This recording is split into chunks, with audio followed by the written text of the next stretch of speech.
సంఘాన్ని ఎవరు ప్రారంభించారు?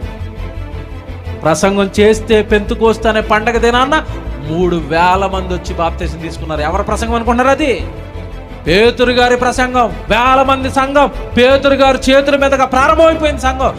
నీ బండ మీద నా సంఘాన్ని కడతాను, నీకు ఇస్తానన్న నా సంఘాన్ని కట్టు, నీకు అధికారం చెప్తున్నాను.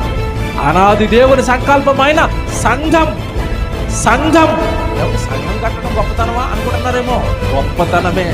సంఘం అంటే ఎంత గొప్పదో తెలుసా?